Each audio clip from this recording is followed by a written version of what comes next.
Hi there, my name is Erik Vermeulen. I'm a behavioral economic strategist and I do a lot of work in helping companies better understand the behavior of their customers and their employees. And in today's episode, we're going to talk about 4 hacks to manage remote teams.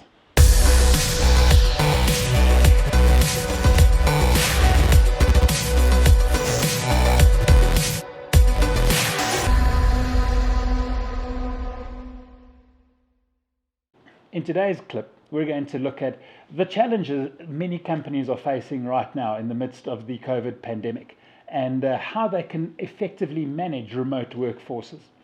You see, I think remote workforces have actually been on the cards for a heck of a long time. And it makes so much sense for so many people to not spend 3 hours a day commuting to and from work in order to get work done. That makes sense because we now realize that work is no longer a place you go to, but rather something that you do.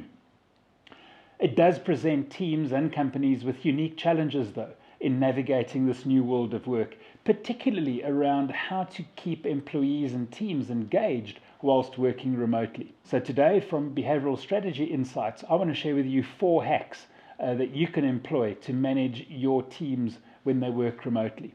And the first thing that we need to get into place, which is somewhat easier in the current space than it was traditionally, is that we need to give our employees a sense of perceived control. People love autonomy. People love being held responsible for their own decisions.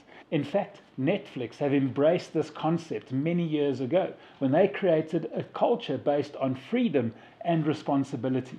You see, when we give people a sense of perceived control over their outcomes, over their outputs, over their time, over their decisions, over the effect their decisions have on themselves and the rest of the team, they become more engaged. The second aspect that is vital in managing remote teams is a sense of perceived progress. How can we create progress when we don't see each other all the time?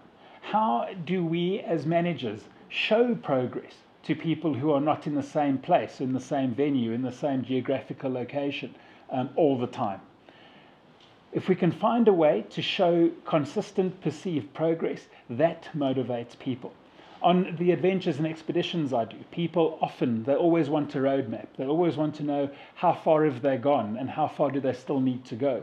When we provide that with clarity, that gives them this way of managing and measuring their progress.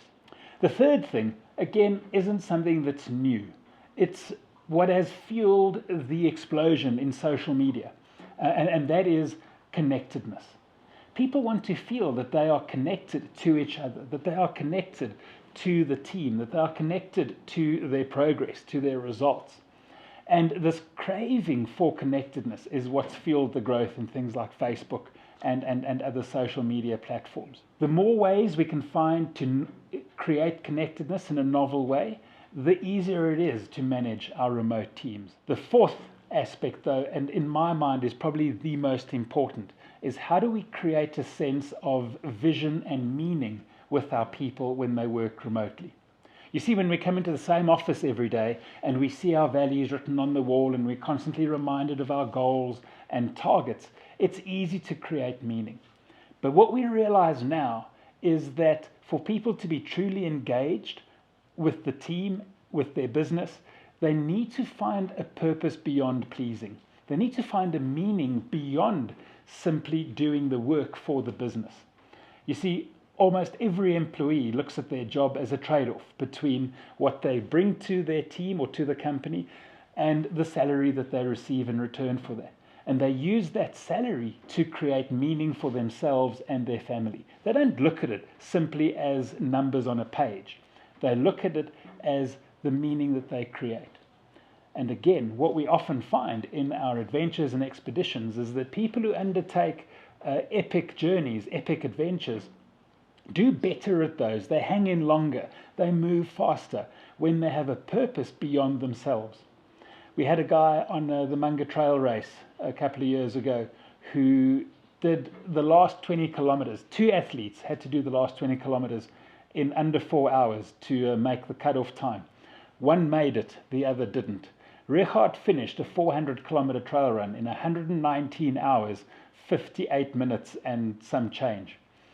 When we asked him what drove him, he said it was the fact that he undertook this epic endurance challenge in the name of a charity. He was running for the National Sea Rescue Institute, and to him, the option of failing was not an option because he'd be letting everybody down who was supporting him in his fundraising efforts.